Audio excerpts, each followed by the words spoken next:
Jim Devine has pleaded not guilty to 2 charges of false accounting under the Theft Act. Mr Devine was appearing at City of Westminster Magistrates Court along with 3 other parliamentarians. Our reporter Tim Reid joins me from Westminster. A dramatic day, Tim. Well, there were chaotic scenes outside the court and there were unprecedented scenes inside the court as the suspended Labour MP for Livingston, Jim Devine, 2 other MPs and 1 peer all faced charges of false accounting and deceptively claiming money from the parliamentary authorities. Now, Mr Devine's lawyer argued that the men should not have to go into the dock. The magistrate disagreed and ordered them to do so, so Mr Devine filed in first. They sat behind toughened glass and had the door locked behind them by the clerk of the court. And now Mr Devine only spoke to confirm his name and his age and to say twice not guilty to the charges against him. Now, those charges relate to more than £8,000 worth of claims for cleaning and for stationery. And earlier today, Mr Devine told me he would clear his name.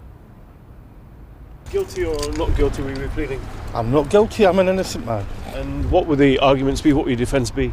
This is just a statement today. Just a statement, so you won't be making any plea of guilty or not guilty? I'm not guilty. But you won't be making a plea today? I believe that we'll be making a plea of not guilty. And will you and your other colleagues be using parliamentary privilege as the... I've got nothing else to say. There'll be a statement be issued later on. How do you feel about today? Nothing else to say. You'll obviously be hoping to clear your name though? Oh, absolutely. So what happens next, Tim?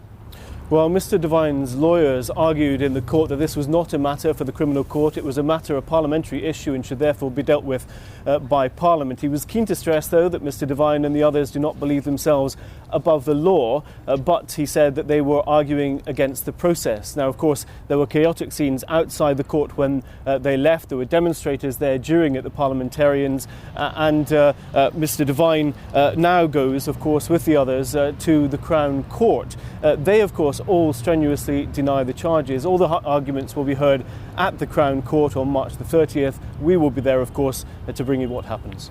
Tim Reid at Westminster, thanks very much. You're watching Reporting Scotland from the BBC. Still to come before 7. The number of